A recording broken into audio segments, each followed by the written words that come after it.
The bell had barely stopped ringing when the whisper started, a thin thread of sound that slid along lockers and tiled floors like a draft. "That's her, the janitor's kid." They said it softly, but they wanted her to hear. The girl's name was Amara Cole, 14, slight as a breath, brown skin glowing under buzzing lights. Her father, Daniel, pushed a yellow cart down the hallway with the quiet dignity of a man who has learned to move around other people's storms. He kept his eyes on the scuffed floor, but his ears were with his daughter, always. Amara walked with her violin case tucked to her chest. It was second-hand, the handle wrapped in black tape. The case looked tired, but she didn't. Her eyes were awake the way dawn is awake. Behind her, 2 teachers lingered near the office door. "Talent show auditions today," one murmured. "Maybe we should let her try." The other smiled thinly. "Let her try? Sure, if she wants to learn courage the hard way." A few students laughed, not loud, just enough to sting. Amara heard every syllable and kept moving step by step, breath by breath. In the music room, sunlight laid warm squares across the faded rug. Ms. Alden, the instructor, stood by the piano in a cream blazer and a smile that never reached her eyes. "Amara," she said, "I hear you want to audition." The room quieted. A line of confident performers leaned against the wall with shiny instruments and shinier reputations. "You can play for us, just 1 minute," Ms. Alden added, then glanced at the clock. "1 will be more than enough." Amara opened the case like a secret. The violin inside was not pretty. The varnish had worn thin near the chin rest, and the bridge leaned like a question. But the bow was clean, the strings firm, the pegs oiled by careful hands. She thought of all the nights she and her father stayed after hours, the soft thump of mops, the hush of empty bin halls, the way her notes floated in the dark while her father listened from the doorway, never clapping because the sound of pride can be quiet too. "Ready," Ms. Alden said, turning to the panel of teachers at the back. A couple of them smirked, another folded her arms as if bracing for a storm. In the front row, 3 girls began whispering with the bright curiosity of people who think they already know the ending of someone else's story. Amara lifted the instrument. Her hands shook. She exhaled, and the tremble settled, like a bird finding its branch. She placed the bow, but before the first stroke the door opened. Daniel stepped in, sweat at his temples. He didn't say a word. He didn't need to. The small nod he gave his daughter said, "You have nothing to prove to them, only to the promise inside you." Ms. Alden rolled her eyes toward the panel as if to say, "Family, of course." Then she gestured, "Begin." The first note rose thin, wobbling on the edge of itself. A titter ran through the room. Someone coughed the way people cough when they want to break something delicate. Amara closed her eyes, reached for the shape her father had taught her. "Find the breath inside the bow," he'd say. "Let it carry you." The second note found center. The third grew a spine. She stepped into the melody she had stitched together from memory and midnight. Not a showpiece the rich kids flaunted, but a hymn of corridors and buckets and quiet courage. It was simple, patient, clear, and it did not ask permission. The smirks thinned, Ms. Alden's smile lowered. In the front row, one of the girls straightened. Amara shifted her weight, opened the phrase, and the room lost its chatter. Her sound wasn't loud, but it was honest. It held the ache of being looked at and not seen, the warmth of a hand steadying a tilted bridge, the promise of a door that opens because you keep knocking longer than anyone expects. A string buzzed, harsh and human. Amara corrected without panic. The panel took notes now, not jokes. She climbed the melody's small hill and stood at the crest. Bow, poised over the next leap. Her father had stepped back to the wall, palms flat to his cart. His lips shaped a prayer that had no words and needed none. "Time," Miss Alden cut in, sharp as a lid. The note hung, then fell. "Thank you," she said, a polite blade. "We'll be in touch." A ripple of relieved laughter moved through the room like a crowd that thinks it has survived danger by ending it early. Daniel's jaw tightened. Amara lowered the violin. She said nothing. She didn't beg. Dignity is a language people learn when the world keeps trying to make them whisper. As the room emptied, Miss Alden called to the other teachers. "You know, maybe we should give her a chance at the assembly. A little novelty between the real acts." Soft chuckles. "It'll be memorable," one agreed. Daniel heard the word novelty, the way a father hears a fire alarm. Amara clicked the case shut. "It's okay, Dad," she said. "A stage is a stage." Friday came, the auditorium filled with parents, phones, perfume, and the metallic thrill of expectation. On the program, between a polished quartet and the mayor's daughter's solo, there was a single line. Interlude, Amara Cole. No piece named, no ensemble listed, just a pause they expected to be a punchline. Backstage, Ms. Alden adjusted a student's bow tie and finally turned to Amara. "Try not to be nervous," she said with sugar. "The audience is very forgiving when they're amused." Amara met her eyes. "Steady now." "I'm not here for amusement," she said. "I'm here to play." Ms. Alden blinked, surprised to find steel where she expected paper. They called her name. The curtains sighed open, light washed over the stage. For a breath, the room was only noise and heat and faces. Then Amara stepped forward, every step a promise she had made in empty rooms and long hallways. She set her feet, lifted the old violin, and let the hush gather around her lay, like a cloak. Somewhere at the edge of the stage, Daniel stood and forgot to breathe. The first sound that left Amara's violin was no longer shaky. It was pure, steady, and sharp enough to slice through the wall of laughter waiting in the crowd. The auditorium hushed at once, as if the air itself leaned closer to listen. People blinked, glanced at one another, unsure if they had truly heard what they just heard. A janitor's daughter playing with the tone of someone born to command silence, her bow moved again, weaving notes that rose and curled like smoke. The melody wasn't from any textbook piece. It was her own arrangement, a patchwork of old songs she had practiced at night while her father mopped and swept. It carried the warmth of those evenings, the soft echoes of a mop bucket rolling down quiet hallways, the hum of fluorescent lights above. The music was not perfect, yet it was alive, honest. It reached people in a place polished performances often never touched. The mayor's daughter, seated in the front row, stiffened in her chair. She had been ready to sneer, but her lips refused to move. Her friends, who had whispered bets about how quickly Amara would embarrass herself, sat frozen, one with her phone halfway raised to record a failure that never came. Instead, the lens caught trembling hands gripping the phone, too shaken to laugh. On stage, Amara closed her eyes. She was no longer in front of teachers and students who had mocked her. She was back in the empty classroom, her father leaning against the doorframe, tired but smiling. She remembered how he would nod at her every time she found a cleaner note, how he patched the violin with tape and glue, whispering, "It's not broken, it's just waiting to sing again." Now, under the bright lights, the old violin truly sang. Its flaws gave it character. Every scrape on the wood, every faded corner became part of the story it told. And Amara's story was powerful. It was the story of being overlooked, of being laughed at, of carrying dreams too heavy for her small shoulders. But refusing to put them down, the audience leaned forward. Parents who had barely looked up from their phones now stared. Teachers who once shared polite smiles with Ms. Alden exchanged uneasy glances. The students in the balcony, who usually treated assemblies like an excuse to gossip, sat quiet, wide-eyed. Amara's bow danced faster, climbing into a crescendo that shook the hall. The sound was raw but fiery, a cry and a declaration. It said without words, "I am not your joke. I am not your shadow. I am music." Daniel, standing at the side of the stage, felt tears prickle at the corners of his eyes.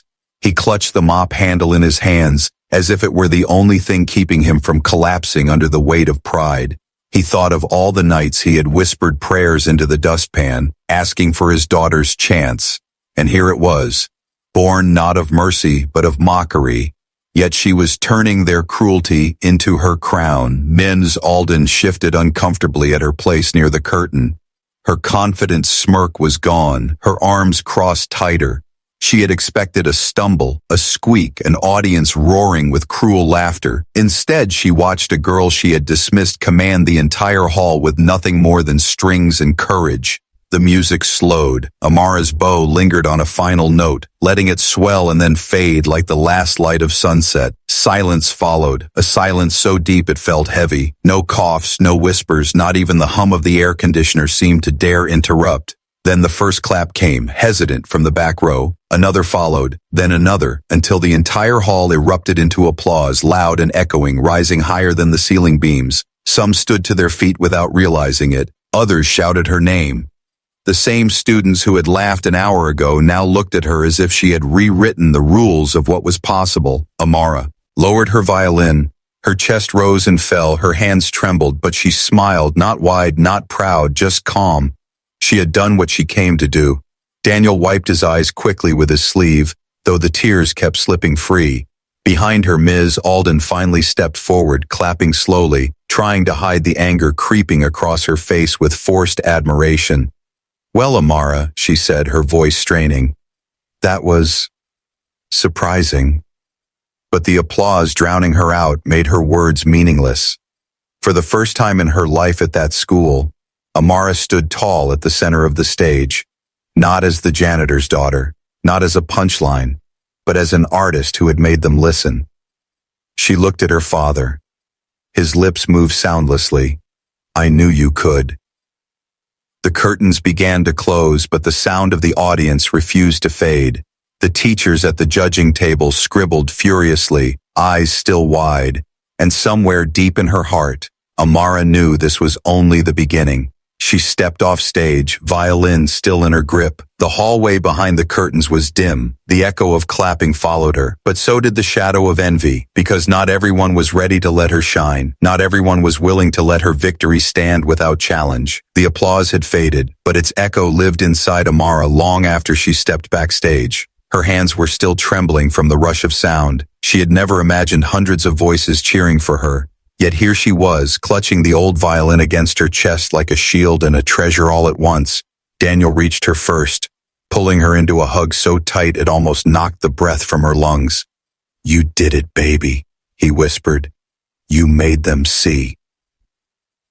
But even as warmth filled her, a chill pressed close. She could feel eyes on her, not of admiration but of calculation. At the far end of the corridor, Emily Walker, the mayor's daughter, stood with her group of friends, their perfect uniforms uncreased, their expensive jewelry glinting under the backstage lights.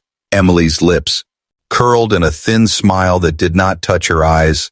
"Not bad," she said loudly enough for everyone to hear, "for someone who plays on a junk shop violin." Her friends giggled, though softer this time, unsure whether mocking Amara still carried safety. Amara didn't answer. She had learned silence could be stronger than words. But Ms. Alden stepped forward, her heels clicking sharply against the floor. Her face was calm, but her tone was pointed. "Let's not get carried away," she told the teachers gathered nearby. It was adequate, but hardly on par with trained musicians. She turned to Amara, forcing a smile. "Still, you should feel proud for trying." Daniel's jaw tightened. His daughter had just brought an entire auditorium to its feet, yet here was her teacher cutting her down with polished words. Amara placed a hand on her father's arm before he could speak. Her calmness surprised even him. "Thank you, Ms. Alden," Amara said softly. "But I wasn't trying. I was playing." The teachers exchanged glances. Some hid smirks behind their hands, impressed by the girl's composure. Others frowned, uneasy with the way a janitor's daughter had spoken back with dignity instead of shame. That night, as the family walked home through quiet streets, Daniel pushed his cart in silence. Amara carried her violin case close. The world outside was ordinary, but inside her head the music still played. "They'll never look at you the same again," Daniel said. His voice was both hopeful and heavy. "And that means some will try harder to make you small." He was right. The next morning the whispers had changed their tone. They were no longer mocking but sharp with envy. "Did you see her? How did she learn? It's not fair. She gets pity applause." The same mouths that once sneered now twisted into new shapes, determined to erase her victory with suspicion. At lunch, Emily cornered her by the lockers. "You think one performance makes you special?" she hissed. Her friends lingered behind, silent this time, watching the exchange like spectators at a duel. "You embarrass people with real talent. Don't expect it to last." Amara looked up from her worn shoes. Her voice was steady. "I don't expect anything. I'll just keep playing." For the first time, Emily had no quick reply. Her face reddened, and she stormed off. But Ms. Alden was not so easily disarmed. That afternoon in music class, she called Amara to the front. "Since you surprised us yesterday," she said with a practiced smile, "let's see if you can do it again. Play something now, in front of everyone." Her tone dripped with challenge. The class leaned forward, eager to witness either brilliance or failure. Amara's hands trembled as she opened her case. The violin looked fragile under the fluorescent lights. The strings glistened faintly, patched with care. She set her chin, drew the bow, and began. The first notes were strong, but halfway through, one of the strings snapped with a harsh twang. The class gasped. "Ms." Alden's lips curved ever so slightly. "Oh dear," she murmured. "Perhaps the instrument is too old. Some dreams require the right tools." Heat burned behind Amara's eyes. She bent to pick up the snapped string. Her fingers shook, but she stood tall. "Dreams don't wait for perfect tools," she whispered. The room went still. Students shifted, uneasy, because though her violin had failed, her spirit had not. After class, Daniel found her sitting on the steps outside, the broken string coiled in her palm. "It's ruined," she whispered. "They'll never let me play again." He crouched beside her, his rough hands gentle as he lifted hers. "Instruments break," he said. "Music doesn't. We'll fix it, like always." His voice carried the quiet power of a man who had patched holes in walls, stitched uniforms, and kept moving when the world told him to stop. And as the sun lowered, painting gold across the cracked pavement, Amara's heart stirred with defiance.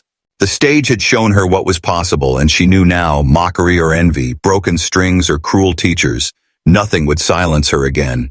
She would find a way back to the stage. She would make them listen, not just once, but always. The weekend passed slowly. Amara and Daniel spent their evenings at the small kitchen table, carefully restringing the violin with what little they could afford. Daniel's hands were rough from years of janitorial work, but he moved with patience, tying knots and tightening pegs until the instrument looked ready to sing again. "It won't be new," he said softly, "but it will hold, just like us." Amara smiled faintly. She had learned long ago that survival was an art. Monday morning brought more tension. Rumors had spread that the school board was considering a performance for the district showcase, a prestigious event where top students would play before important guests. Some whispered that Amara might be chosen. Others scoffed. "Impossible. She doesn't belong there." Emily Walker led that chorus, her voice sharp with indignation.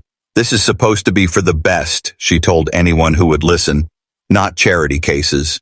In music class, Ms. Alden made her intentions clear. "The showcase requires professionalism," she announced, pacing at the front of the room. "This is not about pity or applause, but skill, dedication, and proper training." Her eyes flicked toward Amara like knives. "We must decide carefully who represents our school." The implication was heavy. Amara was unworthy no matter what she had proven, but the memory of the assembly still lingered among students. Many had felt something real that day, something they couldn't dismiss. When the vote for candidates was whispered about in hallways, Amara's name came up again and again. "Ms." Alden frowned, realizing the tide might slip beyond her control that afternoon as the rain beat against tall windows. Amara stayed late in the music room. She placed the freshly strung violin under her chin. Her bow trembled only for the first note. Then the sound filled the empty room like a river breaking free. She played not to prove herself to anyone, but to remember who she was. Daniel stood in the doorway, mop in hand, listening quietly. His presence was steady, a reminder that no matter how high the storm rose, she had an anchor. The following day, the list of showcase contenders was posted. Amara's name was at the very bottom, squeezed in as if reluctantly added. She stared at it, heart thudding. Students crowded around, reading aloud. "Amara Cole," someone gasped. "She's really in?" The news spread quickly, bringing both excitement and scorn. Emily confronted her after class, her tone sharp with jealousy. "You embarrassed me once, but at the showcase you'll be exposed. No one will clap for you there, not when they see the difference between real musicians and a janitor's daughter with a broken toy." Amara's hands tightened around her case. She wanted to reply with anger, but instead she lifted her chin. "We'll see," she said simply, and walked away. Ms. Alden prepared her students with grueling rehearsals. She showered praise on Emily and the others, correcting them with gentle guidance. But when Amara played, her critiques were harsh, too raw, too uneven. Too emotional, she said again and again, trying to strip the music of the very soul that made it powerful. Yet Amara endured. She learned to listen, adjust, and then still play with heart. For every harsh word, she remembered her father's softer ones. Courage is not about playing without fear. It's about playing through it. Days turned into weeks. The showcase drew nearer. Amara's reputation grew. Some students began to seek her out, asking quietly if she could help them with difficult passages. She shared tips freely, never withholding, and slowly respect replaced ridicule, but this only deepened Emily's resentment. The night before the showcase, Daniel found his daughter practicing in their small living room, her fingers blistered, her bow arm aching. "Rest," he urged. "You've already won by standing on that stage." Amara shook her head. "No, Dad. I need to do more than stand. I need to make them listen again so they never forget." Daniel knelt beside her, resting a hand on her shoulder. "Then play not for them, but for yourself. Let the music tell your truth." The next day arrived with sharp winter air. The grand auditorium where the district showcase would be held gleamed with chandeliers and velvet curtains. Rows of polished seats filled with parents, officials, and sponsors. It was a world far removed from Amara's dusty hallways and patched violin. Yet as she walked onto the stage for rehearsal, she felt a steady pulse inside her chest, a rhythm that whispered, "You belong here." Emily passed her with a glare, her own violin shining new under the lights. Miss Alden leaned close to her favored student, murmuring encouragement. Then her eyes landed on Amara, her voice turning cold. "Don't let nerves ruin you. This stage is not forgiving." But Amara only nodded. Her father sat in the far corner of the audience, hands clasped, eyes unwavering. She lifted her violin, steadying her breath. This was not just a performance, it was a battle for dignity. And as the curtains began to rise, the world waited to see if the janitor's daughter would stumble, or if she would once again force silence to bow before her music. The velvet curtain swept upward, revealing the stage bathed in golden light. The audience leaned forward in their seats, programs in hand, ready to watch the polished children of privilege display their skills. Amara stood at the far end of the line of performers, her patched violin case looking out of place against the gleaming instruments beside her. Emily Walker glowed under the lights, chin high, her polished violin shimmering like glass. She glanced sideways at Amara with a smirk that promised humiliation. The showcase began with a flawless piano sonata, followed by a cello solo so precise it felt mechanical. Parents clapped politely, nodding in approval. Then Emily stepped forward, her gown perfect, her posture refined, her bow swept across the strings with precision. She played a classical piece chosen to impress, each note sharp, calculated, and powerful. The crowd applauded with enthusiasm. Ms. Alden smiled proudly, convinced this was the performance that would set the bar. Then came Amara's turn. Her name was announced without title or flourish, simply Amara Cole. A ripple of curiosity ran through the audience. Some recognized her as the girl who had shocked her school assembly. Others glanced at her violin with skepticism. Daniel sat straighter in his chair, his hands clasped tightly together. Amara stepped forward, heart hammering. The stage seemed impossibly wide, the lights blinding. For a moment, fear pricked at her chest. She could almost hear Emily's earlier words. "You'll be exposed." But then her gaze found her father's. His eyes were steady, filled with trust. The memory of late nights and empty hallways returned. When music was hers alone, she raised the violin, the bow trembling for a second before her breath steadied it. The first note floated into the hall, soft but haunting. The sound silenced the faint murmurs instantly. Her music was not a polished recital piece. It was a story. It carried the ache of long days cleaning floors, the sting of cruel whispers, and the warmth of a father's quiet encouragement. Each note bled honesty. Each phrase lifted the weight of invisibility. The audience leaned forward, their polite smiles softened into wonder. Amara's bow moved with growing confidence. She reached the heart of her piece, the melody, soaring, filling the grand auditorium with fire.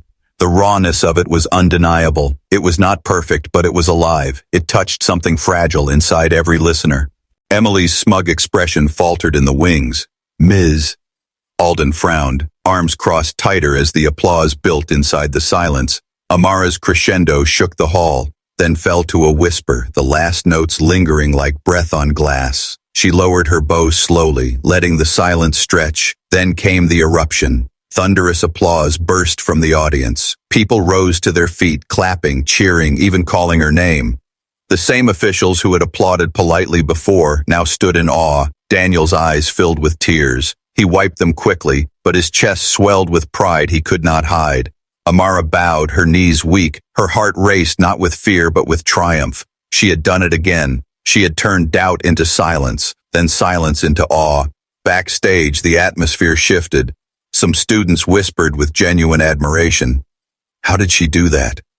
She was better than all of us. Others avoided her, unwilling to admit what they had just seen. Emily pushed past her, face pale, voice sharp. Enjoy it while it lasts. This won't make you one of us. But Amara no longer needed to answer. Her music had already spoken, louder than any insult. When the results of the showcase were announced, Emily was awarded second place. Her name read with formality and pride. Then came the announcement that shook the room. First place, Amara Cole. The audience erupted again, clapping and cheering as Amara stepped forward, trembling to accept the award. The medal hung heavy around her neck. But it was nothing compared to the light in her father's eyes. Daniel rose from his seat, clapping harder than anyone. His hands were rough, his uniform plain. But in that moment, he looked like a king. Amara met his gaze, and for the first time, she felt the world had seen her as he always had. Ms. Alden's smile was tight, her applause stiff. She whispered something to Emily, whose eyes burned with fury, but nothing could take away the sound of the crowd still cheering Amara's name. As the evening ended and the lights dimmed, Amara walked out of the auditorium holding her father's hand, the medal shining against her chest. The city outside felt different, as though the world itself had shifted. She was no longer invisible, no longer a shadow in the hallway. She had proven that talent, courage, and heart could rise above prejudice and mockery.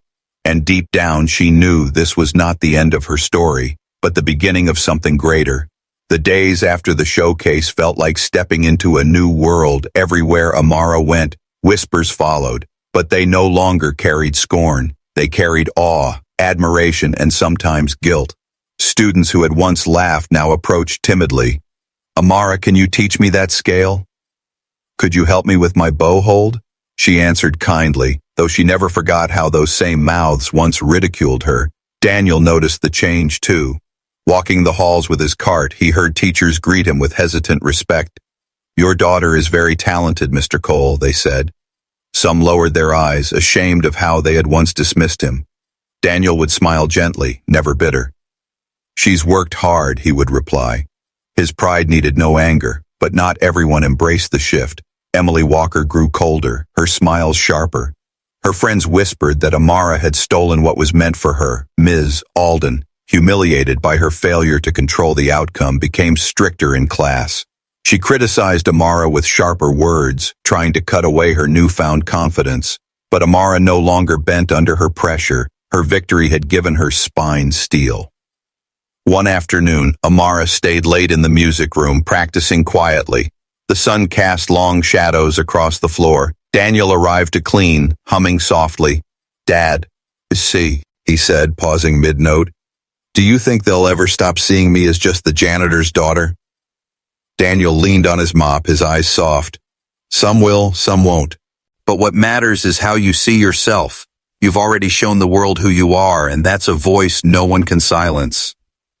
The words settled in her chest, firm and unshakable. Amara lifted her violin again, this time not to fight, but to celebrate. The music that filled the empty room was no longer heavy with pain. It was bright, alive, and free. Daniel listened, tears slipping unnoticed down his cheeks. Weeks later, the school announced a special assembly to honor Amara's success.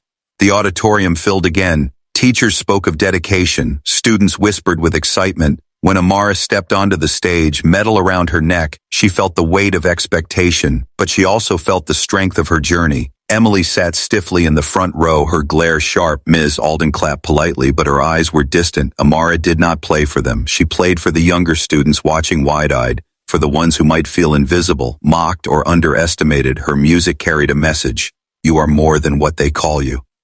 As the final note faded, the applause rose once more, louder than ever.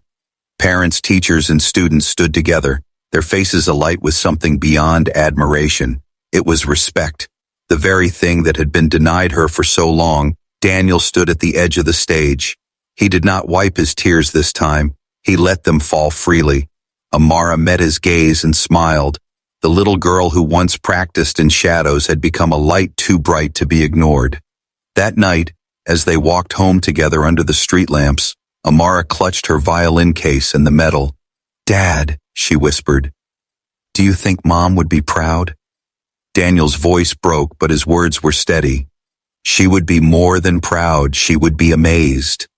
They walked in silence for a while, the city quiet around them. When they reached their small apartment, Amara placed the violin carefully on the table. She touched the worn wood, tracing the scratches and tape. "This violin isn't broken," she murmured, repeating her father's old words. "It's just waiting to sing again." And she realized she too had once been treated like something broken, but she had sung, and the world had listened. From that day forward, no teacher's mockery, no student's jealousy, no prejudice could erase what she had done. Amara Cole, the janitor's daughter, had turned pain into music, silence into applause, and shame into pride. She had proven to everyone, most of all to herself, that greatness is not about where you come from, but what you carry inside. And as the night deepened, her father whispered a final truth. Respect is earned by those who refuse to stop shining. Amara smiled, knowing her story had only just begun.